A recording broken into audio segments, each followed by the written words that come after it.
नमस्कार विद्यार्थी मित्रांनो, आपल्या यूट्यूब चॅनलमध्ये तुमच्या सगळ्यांचं हार्दिक स्वागत आहे।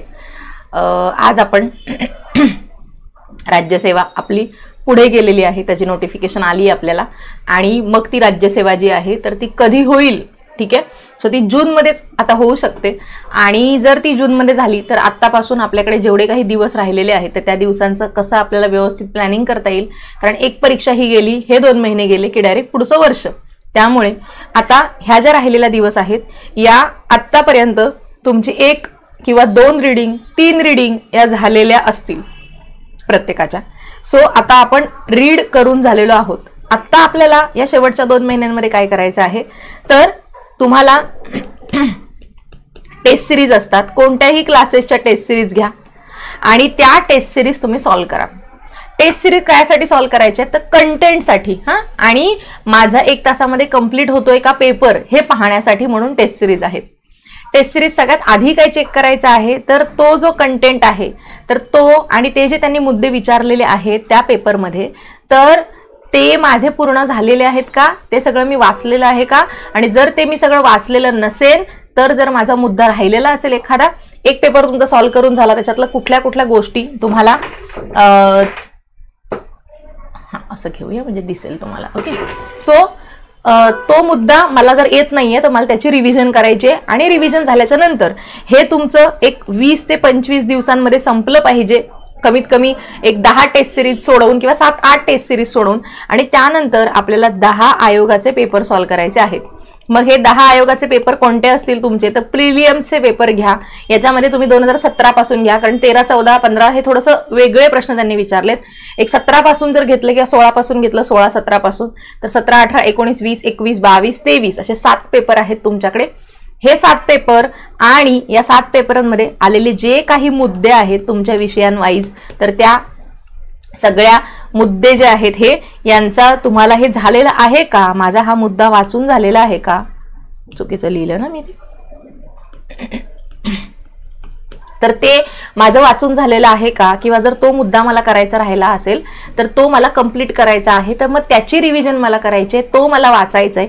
अशा पद्धतीने आता सब्जेक्ट झाला, होल तुमचं ते कंप्लीट झालंय, मग त्याच्यातल्या आता छोट्या गोष्टी टॉपिक एक तुम्हाला एक्सक्लुझिव्हली त्याला फोकस करून टॉपिकचा अप्रोच घेऊन त्याच गोष्टीवरती तुम्हाला काय करायचंय, रिव्हिजन करायचे आहे, कारण त्याच घटकांवरती सारखे प्रश्न आपल्याला प्रिलियम्सला आलेले दिसतात। अशाच पद्धतीने तुम्ही हे करणार आहात। इथे बघा, आधी सुरुवातीला एक सांगते की एकतर तुम्हाला सांगते सब्जेक्ट वाईज टेस्ट सिरीज असतात की ज्याच्यामध्ये 80 मार्कांचा समजा तुमचा पेपर असेल तर त्याच्यामध्ये 75 प्रश्न जे आहेत हे 75 प्रश्न संपूर्ण पॉलिटीचे, आणि मग 25 प्रश्न जे उरले तर 80 प्रश्न तुमचे पॉलिटीचे किंवा 85 प्रश्न पॉलिटीचे, आणि मग 15 प्रश्न जे आहेत तुमचे ते करंट अफेअर्सचे। सो अशा पद्धतीने हा पेपर असतो। तर तसेच सब्जेक्ट वाईज आधी पेपर तुम्ही सॉल्व्ह करा आणि मग 5 तुम्ही कंप्लीट GS चे सॉल्व्ह केले तरी चालतील, पण ह्या प्रत्येक सब्जेक्टचा एक पेपर तुमचा झाला पाहिजे, हे ह्याच्यासाठी कारण तो पूर्ण सब्जेक्ट जो आहे तर तो तुमचा त्या 80 प्रश्नांच्या माध्यमातून, त्या 80 ते 85 प्रश्नांमध्ये जे काही टॉपिक आलेले आहेत त्याच्या माध्यमातून तुमचा तो संपूर्ण सब्जेक्ट कव्हर होत असतो। टेस्ट सिरीज कुठलीही तुम्ही झेरॉक्समध्ये जरी गेलात, झेरॉक्स सेंटरला, तरी तुम्हाला कुठलीही टेस्ट सिरीज जी आहे तर ती टेस्ट सिरीज तुम्हाला तिथे अवेलेबल असते, तुम्ही त्याची प्रिंट काढून घ्यायची आणि फक्त आपल्या नॉलेजमध्ये भर पडण्यासाठी म्हणून तर ते करायचं आहे, नाहीतर आपण याच्या आधी सगळं व्यवस्थित केलेलं आहे। आता जर तुम्ही हे करत नसाल तर तुम्हाला ह्याच्या बाजूने जायचं, या अँगलने जायचं, तर ह्या अँगलने कसं जायचं तर आतापर्यंत मी एक 3-4 व्हिडिओची सिरीज टाकलेली आहे, राज्यव्यवस्था, अर्थव्यवस्था आहे, भूगोल आहे, तर त्याच्यात मी ज्या मुद्द्यांवरती आयोगाने प्रश्न विचारलेले आहेत तर ते प्रश्न जे आहेत की नाही तर ते मी त्याचे मुद्दे तुम्हाला मी दिलेत। याच्या मागे तुम्ही जर एक हे आपली प्लेलिस्ट जर चेक केली व्हिडिओची तर तुम्हाला सापडेल, राज्यसेवा पूर्व परीक्षा राज्यव्यवस्थेचे येणारे मुद्दे जे आहेत, महत्त्वाचे मुद्दे, इकॉनॉमिक्सचे महत्त्वाचे मुद्दे, भूगोलाचे महत्त्वाचे मुद्दे, इतिहासाचे महत्त्वाचे मुद्दे, तर ते दिलेले आहेत मी त्याच्यामध्ये। त्याची स्क्रीनशॉट तुम्ही काढा, बिंदास त्याची स्क्रीनशॉट काढा आणि त्याची एक चेकलिस्ट बनवा, ते एक पेपरवर लिहून काढा आणि त्याच्यातलं तुमचं काय काय झालेलं आहे ते सगळं व्यवस्थित चेक करा, झालेलं नसेल त्याचं वाचन करा आणि मग त्याची रिव्हिजन करा। अशा पद्धतीने सुद्धा ते तुम्ही 20 ते किंवा 30 दिवस म्हणा, तर 30 दिवस तुमचं आता हे झालं पाहिजे या 30 दिवसांमध्ये. मग उरलेल्या 30 दिवसांमध्ये काय करायचंय, तर आतापर्यंत आपण जे काही वाचलंय, ह्या टेस्ट सिरीज सॉल्व्ह केल्यात, आपण हे 10 आयोगाचे पेपर सॉल्व्ह केलेले आहेत, या सगळ्याची कंप्लीट रीडिंग. ओके. आता सीसॅट बद्दल काही मुलं, आता हे बघा, जसं हे तुम्हाला मी पॉलिटीचं सांगितलं, सेम तसं इकॉनॉमिक्सचे मुद्दे तिथे आहेत, हिस्ट्री आहे, जॉग्राफी आहे, पर्यावरण आहे आणि सामान्य विज्ञानाचे सुद्धा मुद्दे मी देईन एक लेक्चरमध्ये. तर ते तशा पद्धतीने तुम्ही ते कव्हर करा, टेस्ट सिरीजच्या माध्यमातून तुम्ही कव्हर करा, तुम्ही जे वाचलेलं आहे त्याची रीडिंग करा आणि हे सगळं तुमचं ह्या पेपरचं सगळं जे आहे तुमच्या टेस्ट सिरीजचं काम ते तुमचं 30 दिवसांमध्ये झालं पाहिजे. कारण पुढच्या 30 दिवसांमध्ये मग आपल्याला काय करायची आहे, त्या सगळ्याची कंप्लीट रिव्हिजन करायची आहे. शेवटच्या टप्प्यापर्यंत कधीच टेस्ट सिरीज सॉल्व्ह करत बसायचं नसतं, हे एक डोक्यात ठेवा. आणि त्यामुळे हा संपूर्ण तुमचा जो एप्रिल आहे, हा संपूर्ण एप्रिल तुमचा याच कामासाठी असायला पाहिजे. संपूर्ण टेस्ट सिरीज सॉल्व्ह करणं, आयोगाचे पेपर सॉल्व्ह करणं, प्रश्न वाचणं, PYQ वाचणे आणि मग मे मध्ये या सगळ्याची कंप्लीट रिव्हिजन करणे, याची रीडिंग करणे. अशा पद्धतीने तुम्हाला याचं संपूर्ण 60 दिवसांचं नियोजन करायचं आहे.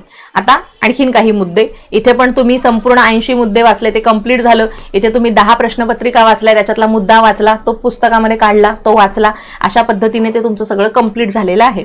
जॉग्राफीचं पण सेम, पर्यावरणाचं पण सेम करायचंय, सामान्य विज्ञानाचं सुद्धा सेम करायचं. सामान्य विज्ञानामध्ये जितका आपण इनपुट टाकतोय तितका आउटपुट मिळत नाही आणि म्हणून याला नेहमीच शेवटी ठेवायचं आहे, हे लक्षात ठेवा. प्राचीन आणि मध्ययुगीन भारत आहे, तर त्याचं सुद्धा तसंच करायचं आहे की यांचा जो भाग आहे की नाही, तर याच्यावर जास्त भर द्यायचा नाही असं मला वाटतं.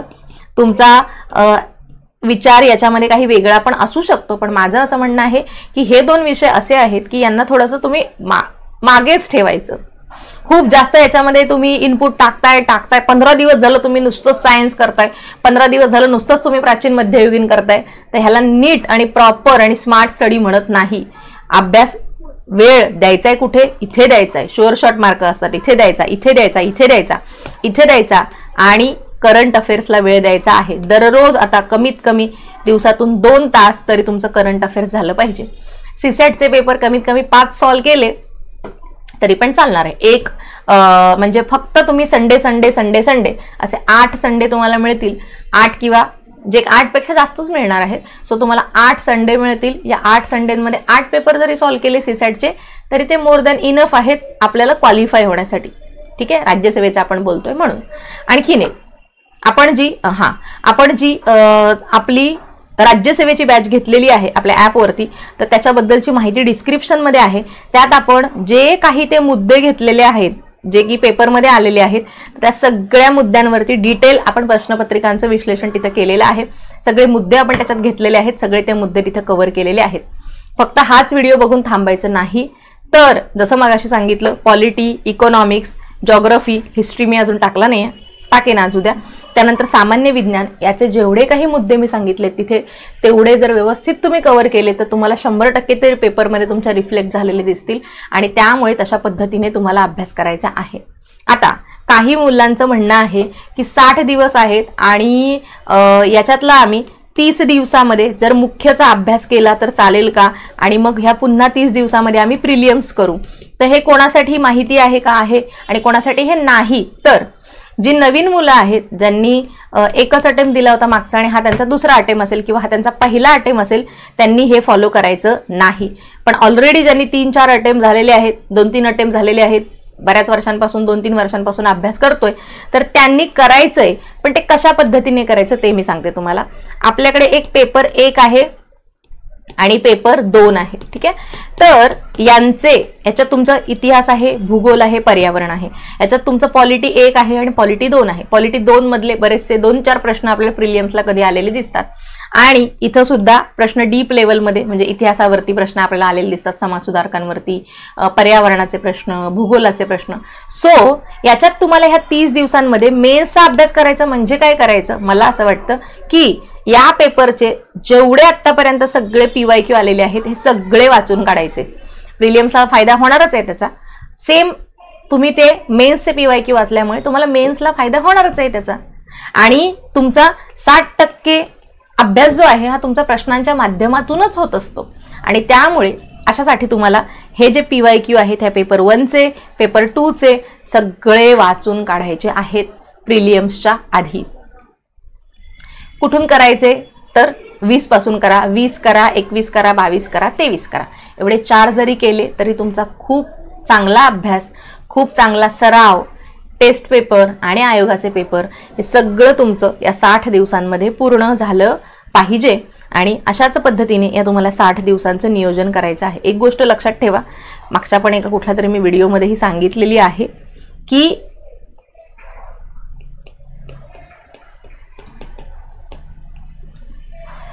टेस्ट सिरीजचं मी सांगितलं तुम्हाला की कुठेही तुम्ही झेरॉक्समध्ये गेलात की तुम्हाला कुठल्याही क्लासेसच्या टेस्ट सिरीज मिळतात, त्या तुम्ही घेऊन करू शकता.